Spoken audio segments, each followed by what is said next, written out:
Very good morning students. As you know I am your science teacher Vatsal Trivedi और आज हम देखने वाले हैं कि magnetic effects on electric current जो हमारा चैप्टर शुरू है उसके अंदर हम देखेंगे कि जो मैग्नेटिक इफेक्ट है वो सोलेनोइड पर किस तरह से वर्क करेगी। सोलेनोइड आप सबको मालूम होगा, अगर मालूम नहीं है तो कोई बात नहीं है, हम ये वीडियो के अंदर हम सीख लेंगे कि किस तरह से सोलेनोइड बनता है, सोलेनोइड का वर्क क्या है और किस तरह से सोलेनोइड के अंदर मैग्नेटिक इफेक्ट और मैग्नेटिक फील्ड हम प्रोड्यूस कर सकते हैं। सो मैग्नेटिक वाला चैप्टर है, सो आप भी मैग्नेट की तरह ही चिपक कर बैठ जाइए और वीडियो के अंदर एंजॉय कीजिए और काफ़ी सारा सीखने को मिलेगा। लर्न कीजिए और एंजॉय कीजिए with science. So let's start it. First one is that what is the index of the day. First, magnetic field due to the current in solenoid. Electromagnet, क्या होता है इलेक्ट्रोमैग्नेट? इलेक्ट्रो और magnet ये दोनों word आप सुनकर ही आपको पता चल जाएगा, काफ़ी सारा आपको मालूम हो जाएगा। इलेक्ट्रो और मैग्नेट दोनों चीज़ दो अलग अलग वर्ड से बनी है। कौन से वर्ड सोचिए जब तक टॉपिक स्टार्ट होगा तब। Then question answer and the references that I will use. First, magnetic field due to the magnetic field due to current in a solenoid. Okay, so solenoid क्या होता है? फर्स्ट ऑफ ऑल आपको ये बता, solenoid is a circular coil of the wire with the shape of the cylinder. कोई cylinder shape का कोई एक मेटल होता है जिसके ऊपर कॉइल यानी कि कंडक्टिंग मटेरियल से बनी हुई जो वायर्स होती है वो उसके पर इर्द गिर्द घुमा कर उसको उसके पर एक प्रॉपर फॉर्मेट के अंदर सेट कर देते हैं, उसको हम बोलेंगे सोलेनोइड। तो the circular coil of wire in the shape of the cylinder is called solenoid. So अभी सोलेनोइड के अंदर करंट फ्लो हो सकता है और किस तरह से करंट फ्लो होता है वो भी हम देखेंगे। So when a current flows through the solenoid it behaves like the bar magnet. Solenoid के ऊपर अगर हम करंट पास करें सोलेनोइड में से, if we can pass the current to the solenoid, so solenoid bar magnet की तरह behave करेगा। क्योंकि सोलेनोइड के अंदर इलेक्ट्रिसिटी पास होगी, सो आप सबको पहले से ही बता देता हूँ, electric field also produce the magnetic field and magnetic field also produce the electric field. Okay, so electricity की वजह से ही मैग्नेटिसिटी प्रोड्यूस होती है। सो यहाँ पे हम कोई सोलेनोइड कंडक्टिंग मटेरियल से बना हुआ है, उसके ऊपर हमने अगर कोई करंट पास किया है, ओके, उसके अंदर से हमने करंट पास किया है, तो वो क्या करेगा, उसके आजू बाजू मैग्नेटिक फील्ड प्रोड्यूस होगा। So the solenoid it's behave like bar magnet. So bar magnet कब बनेगा? जब उसके अंदर करंट पास होगा। सो करंट की वजह से उसके अंदर मैग्नेटिसिटी यानी कि मैग्नेटिक फील्ड प्रोड्यूस हो रहा है, उसके अंदर मैग्नेटिक फोर्स प्रोड्यूस हो रहा है। सो उसकी वजह से वो बार मैग्नेट की तरह से वर्क करेगा। So the end of the solenoid behaves like the north and the south pole behave like the south pole of the magnet. So क्या होगा, बार मैग्नेट की तरह वही, सपोज ये सोलेनोइड है, उसके अंदर मैंने करंट पास किया है, तो एक पोल उसका नॉर्थ और एक south pole like bar magnet इस तरह से बिहेव करेगा। The magnetic field produced by the solenoid is similar to magnetic field produced by a bar magnet. So solenoid के अंदर अगर हम करंट पास करेंगे तो वो प्रॉपरली एग्जैक्टली बार मैग्नेट की तरह ही वर्क करेगा। उसके अंदर जितना मैग्नेटिक फील्ड पास आउट हो रहा है उसने उस तरह से इसके अंदर भी, सोलेनोइड के अंदर भी मैग्नेटिक फील्ड उसके अंदर प्रोड्यूस होगा लाइक बार मैग्नेट। ये दोनों के अंदर, बार मैग्नेट के अंदर नॉर्थ साउथ पोल दिख रहे हैं, तो सोलेनोइड के अंदर भी नॉर्थ साउथ पोल हमको दिखेंगे। So the strength of the magnetic field depends upon the strength of the current and the number of turns of coil. So कितना मैग्नेटिक फील्ड, अभी किसी को क्वेश्चन होना चाहिए कि सर कितना मैग्नेटिक फील्ड उसके अंदर प्रोड्यूस हो रहा है। जो यहाँ पे आप नीचे आप देख सकते हो, ये बार मैग्नेट की फिगर है, ये फर्स्ट वाली, तो उसके ऊपर हमने कॉइल इस तरह से उस पर हमने सेट की है। तो आप देखेंगे कि बार मैग्नेट के ऊपर हम कितना सर मैग्नेटिक फील्ड प्रोड्यूस होगा, कितनी करंट पास करनी पड़ेगी, तो it is totally depend on the current. अगर हम यहाँ पे इसके साथ बैटरी है, तो बैटरी यहाँ पे 9 वोल्ट की है, ओके, नीचे एक मिनट, यस, यहाँ पे आप देखेंगे तो ये बैटरी आपको मिल रही है, सपोज ये 9 वोल्ट की बैटरी है। सो अगर ये 9 वोल्ट की बैटरी मिलेगी तो उसके अंदर 9 वोल्ट जितना करंट पास होगा, जो हमने इलेक्ट्रिसिटी वाले चैप्टर के अंदर देख लिया।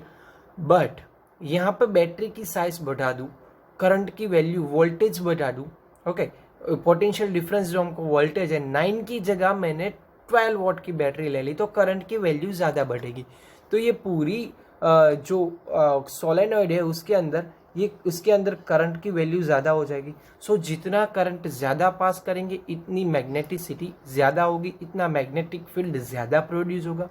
सो it is common thing, so it is totally depended on the current which are produce in a solenoid. अगर सोलेनॉइड के अंदर या कोई भी कंडक्टिंग मटेरियल के अंदर करंट की वैल्यू हम इंक्रीज करें तो मैग्नेटिक फील्ड ज़्यादा प्रोड्यूस होगा। अगर करंट की वैल्यू कम होगी, डिक्रीज कर देंगे, तो मैग्नेटिक फील्ड कम होगा। ओके, सो इस तरह से कुछ वर्क करता है। अभी हम देखते हैं सोलेनॉइड। आप यहाँ पे देख सकते हो सोलेनॉइड मैंने दिखाया है। सो सोलेनॉइड किस तरह से वर्क करता है वो भी आप सबको मालूम हो गया है। Then after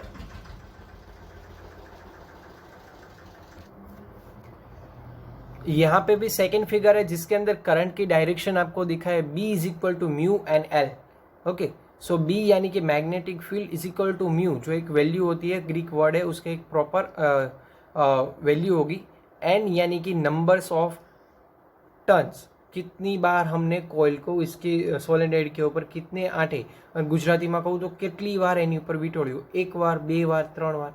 so it is a numbers of turns. Okay, then L यानी कि total length of the wire. So ये इक्वेशन के थ्रू द मैग्नेटिक फील्ड उसको हम पता लगा सकते हैं into the nearly uniform field in the center of a long solenoid. So the magnetic field outside is a weak and the divergent. So कोई भी सोलेनॉइड होता है उसके बीच वाले सेंटर पार्ट के अंदर करंट की वैल्यू उसकी ज़्यादा मिलेगी, क्योंकि वहाँ पे नंबर्स ऑफ जो टर्न्स हो गए वो कंडक्टिंग वायर के वो ज़्यादा मिलेंगे, क्योंकि वही उसकी वजह से सेंटर के अंदर ज़्यादा मैग्नेटिक फील्ड, और जो जब उसके आउटसाइड यानी कि एंडिंग पॉइंट पर आएंगे हम, तो वहाँ पे उसको वीक मैग्नेटिक फील्ड हमको मिलेगा। अदरवाइज वो वहाँ पे मैग्नेटिक फील्ड डाइवर्स हो जाना स्टार्ट कर देगा। तो ये तो जस्ट बात है, इक्वेशन आपको याद नहीं रखना है, बट याद रखे तो ये एक्स्ट्रा नॉलेज के लिए, जो हमारे सिलेबस के अंदर ही इक्वेशन नहीं है, बट इन फ्यूचर आप फिजिक्स के अंदर काफ़ी सारा अपना स्टडी करना चाहो तो ये इक्वेशन आपको वहाँ पे हेल्पफुल रहेगा। Then after second figure you can see that the north and south pole and the magnetic field line of a solenoid. Okay, so इस तरह से आप इनमें से कोई भी एक फिगर आप ड्रॉ कर सकते हैं for your final examination. Okay, so now next one is the electromagnet. The strong magnetic field inside the solenoid can be used to magnetize of a piece of magnet material like a soft iron when it placed inside the coil. Electromagnet क्या होता है? First of all electro और magnet, यानी कि magnet के अंदर electricity produce हो रही है या मैग्नेटिक फील्ड की वजह से कुछ इलेक्ट्रिसिटी प्रोड्यूस हो रहा है, इस तरह से मैग्नेट को हम इलेक्ट्रोमैग्नेट बोलेंगे। हमारी स्कूल के अंदर अभी जो बेल होता है, इलेक्ट्रिक बेल, उसके अंदर भी इलेक्ट्रोमैग्नेट्स का यूज़ किया जाता है। So a strong magnetic field inside the solenoid can be used as a magnetized piece of the magnetic material like a soft iron when placed inside the coil. Solenoid का भी solenoid का ही use होता है, उसके ऊपर हमने coil उसके ऊपर हमने सेट की है। सो वो कॉइल की मदद से जब हम उसके अंदर से इलेक्ट्रिसिटी पास करेंगे तो they are produce the magnetic field. Okay, so कोई भी कंडक्टिंग मटेरियल के ऊपर हम कॉइल बना के, यानी कि कंडक्टिंग वायर का उसको यूज़ करके उसको सेट कर देंगे, तो तब उसमें से कुछ इलेक्ट्रिसिटी प्रोड्यूस होगी, तो जिसको मैग्नेटिक फील्ड भी उसके अंदर प्रोड्यूस होगा, जिसको हम बोलेंगे electromagnet. If a electric current is pass through a wire would wound around a piece of soft iron, it behaves like a magnet, such as a magnet called electromagnet. यहाँ पे electromagnet की 2 definition दी गई है, तो आप सब कोई भी एक डेफिनेशन लिख सकते हो। देन आफ्टर उसकी एक यहाँ पे फिगर भी आपको बता दी थी। हो आयन, कोई भी आयन मटेरियल के ऊपर अगर हम कोयल ऑफ इंसुलेटेड वायर, कोई simple wire, electric wire insulated यानी कि उस पर इंसुलेटर चला हुआ है, तो उसको उसके ऊपर रख देंगे। देन आफ्टर उसके साथ एक स्विच और बैटरी कनेक्टेड कर देंगे। अब यहाँ अभी आपको मालूम हो गया कि सर्किट डायग्राम के अंदर स्विच को किस तरह से रिप्रेजेंटेड करा जाता है, बैटरी को किस तरह से रिप्रेजेंटेड करा जाता है as a circuit diagram. So it is a symbolic representation of this circuit diagram. Okay, so iron nail यानी कि कोई भी आयन का टुकड़ा लेने के साथ उस पर अगर हम कोई इंसुलेटेड वायर जिसके अंदर केबल होना ज़रूरी है कंडक्टिंग, तो अगर वो उसको उसके पर हम चारों ओर विथ देंगे तो क्या होगा, उसके साथ बैटरी कनेक्ट करने के बाद जब हम उसके अंदर करंट अप्लाई करेंगे, so the iron nail is behaves like a magnet, so it is called the electromagnet. Okay,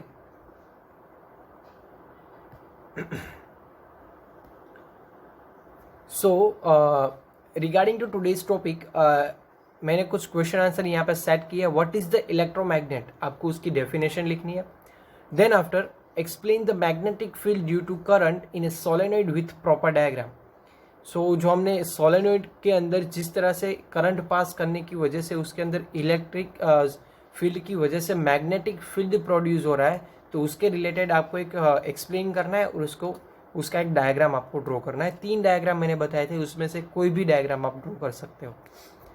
अगर आपको उसकी मैग्नेटिक फील्ड की वैल्यू जाननी है, कितना मैग्नेटिक फील्ड पास हो रहा है, तो B = μNL जो इक्वेशन है उसका भी आप यूज़ कर सकते हो। तो अगर कोई इसके अंदर इंटरेस्टेड है तो मुझे पर्सनली कांटेक्ट करना, क्योंकि वो हमारे सिलेबस के अंदर नहीं है, बट ये इन फ्यूचर आपको जानना है। अगर फ्यूचर फिजिक्स के अंदर बनाना है तो आप मुझे ये कांटेक्ट कर सकते हो, मैं आपको ज़्यादा एक्सप्लेन कर दूंगा। But till as per our syllabus totally topic are covered.